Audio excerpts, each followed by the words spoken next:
Let's get over to the kitchen now and say hello to our ABC7 Culinary Director, Judi Gallagher. And Judi, I spy some steak in the kitchen today.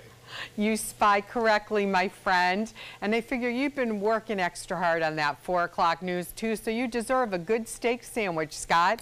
What I'm doing today is I bought skirt steak on sale at Whole Foods, and I'm really excited about that because you can buy that in quantity and then freeze it, because actually it helps with the marbling when you unthaw it, and then you can just do a light marinade, which is what we're going to do.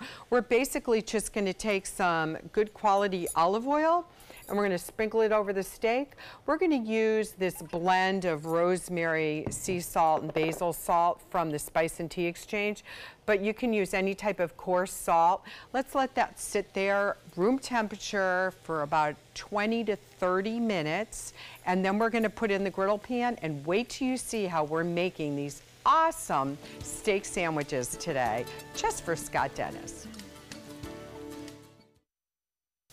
All right, back to the kitchen where things are sizzling right now with Judi Gallagher. Judi? And I see that steak smile on you, Scott Dennis. I see it. So I started to caramelize the onions. Now I have a little bit of sweet Vidalia onions, always my favorite, and some red onions just to add a little pop of color. We're going to cook that down. It's probably going to take about a half an hour. What I start out is a high heat, and then I start to bring the temperature down as you get the caramelization. Great thing about skirt steak, it cooks pretty fast. So in my griddle pan, especially if it's going to rain this weekend, these are great things to have if you don't want to be caught out in the outdoor grill. But by all means, you can grill these steaks outside, and then what I would do is I would wedge the onions and grill the onions as well that way. Now, once the onions are caramelized down and we've seasoned them with salt and pepper, I'm going to just remove them from the pan, and I'm just quickly going to saute some bright red and yellow peppers. Keeping them crisp is going to be the key, so I'll do that separate. So the steak, I'm going to turn it over. If these are pretty evenly cut skirt steaks. Now you can also use flank steak on this as well. So what we're looking for is it's going to rest, and we're going to look for the temperature to be between rare and medium rare, or that's exactly how I want it to be. So this first one is going to be done. I'm going to let that rest for about 20 minutes, and then I'll show you how we're going to cut it across the grain. Let's get this last piece on, because I have a feeling steak day here at this station is going to go quickly. So we'll get those last 2 pieces on. Remember, we have a little bit of olive oil.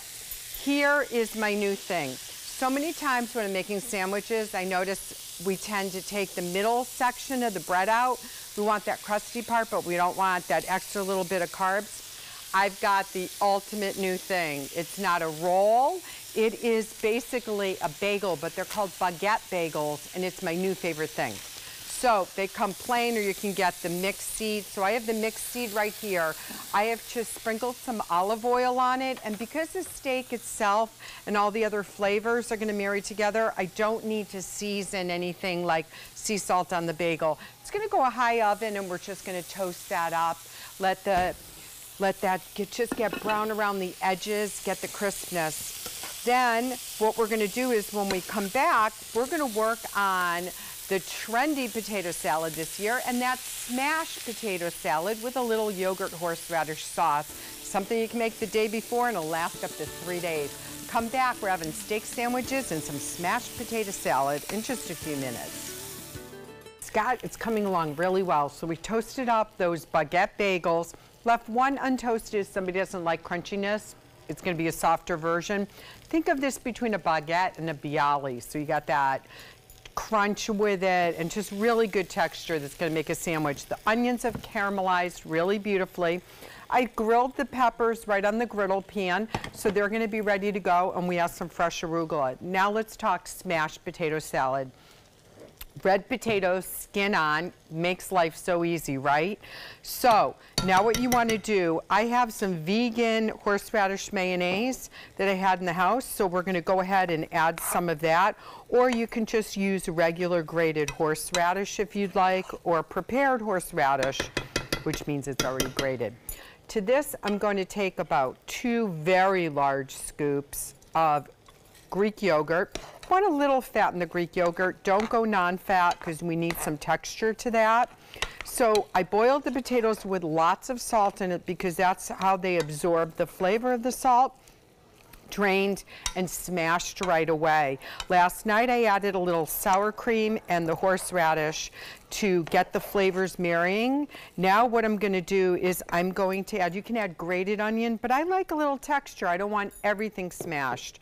So I'm going to do a little parsley, of course, get that pop of color.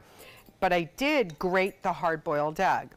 Now the easiest cooking tip for hard-boiled eggs is you want to bring your eggs to a boil in the pan, then turn the burner off, cover it, and let it sit for 12 to 14 minutes, and you will get the perfect bright boiled eggs, okay? Hard-cooked eggs. So here we go. We have the parsley. Doesn't that look good? And then you have that kick of the horseradish. So Greek yogurt or sour cream or both, and a little mayo when we have it. Now to build this sandwich, and I love using parchment paper, we're going to start with arugula on the bottom. And then I also have some blue cheese. Now notice I'm leaving it off for Scott for today, but that's the great thing about sandwiches. Just check and you can make them custom. So we're going to layer these sandwiches. I'm going to wrap them in parchment paper and tie them, and we have the perfect picnic and lunch ready to go in just a few minutes. Welcome back. So here we have it. If you're bringing it to a picnic, it's great to wrap it in some parchment paper, tie it with string. I left one open face so you can see. We've got that baguette bagel that I'm obsessed with. Grilled skirt steak, only needed to put a little olive oil, red wine vinegar, and salt and pepper for a few minutes. Grilled up beautifully medium rare, little sprinkle of fresh blue cheese or sliced blue cheese. And of course, the smashed potato salad. You can get these recipes and the videos and much more on www.mysuncoast.com. Scott, I have yours waiting.